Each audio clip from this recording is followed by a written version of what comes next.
Yo, what's going on, guys? Chris Barnard here, Overtime Athletes. So you guys have asked for it, so I wanted to make a quick overall video template for you guys. I get a lot of questions from you guys wondering how to weight train for cricket. So I did a little bit of research. Trust me, by no means I've never trained a cricket person except one online. And to be honest with you, I don't know the sport too well. But I did, from what I gathered, watch that Netflix series about the Mumbai Indians or whatever they are, and I watched about some videos on YouTube like Chris Gale and some other guys just to kind of see and understand the game. Now, from what I gathered from it, a lot of the movements are very similar to baseball. So it would be the same way that I would set up to train American athletes or overall any athletes for baseball here in America. So to go over from a top level, maybe what I'll do is a follow-up video of what an actual workout would look like. Drop a comment down below if that's what you guys are looking for. But to set up in a weight room, what a weekly split would look like of how to elevate your physicality to be able to go over to the field and perform better. This is what it would look like. I would typically perform a base level 4-day split where we're going 4 days, 2 days upper and 2 days lower. Now, let's get into each particular day. Day one, I will perform a level of plyometrics, which is explosive jumps. Getting into how I periodize these would be the same way that I periodize any kind of plyometrics, really being able to teach the body how to absorb force, transition and reduce that amortization phase, and then eventually moving to how much production of force we can produce.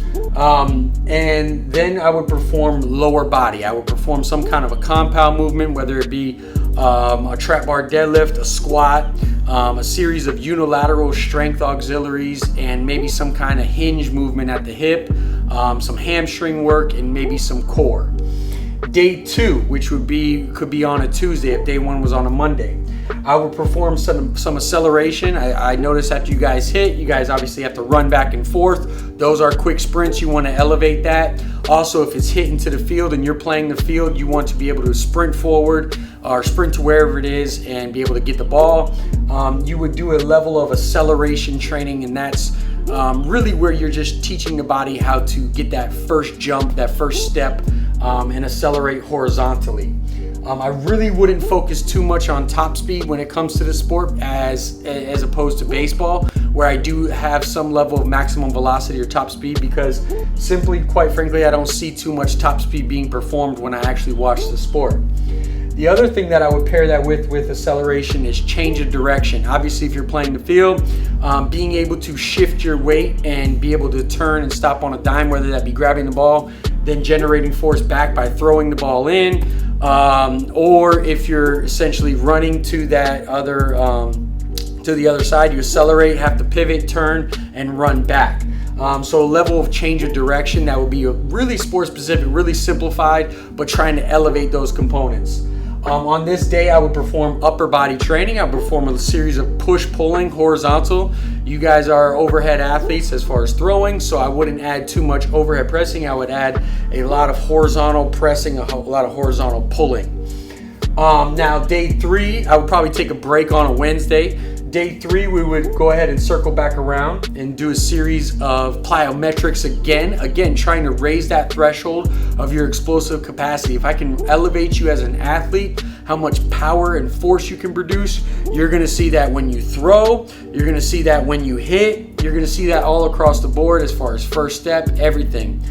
So really just trying to make a general increase in the athleticism. Now for day three, I would circle back around for lower body. Again, if I was to trap bar deadlift on Monday, we would circle back around and perform a squat. So balancing out those compound movements from pulling to squatting.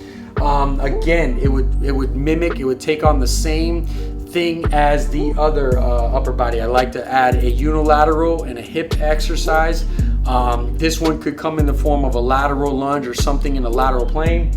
Also, something across the hamstring and something associated, or across the knee regarding the hamstring, and something regarding your trunk or your torso.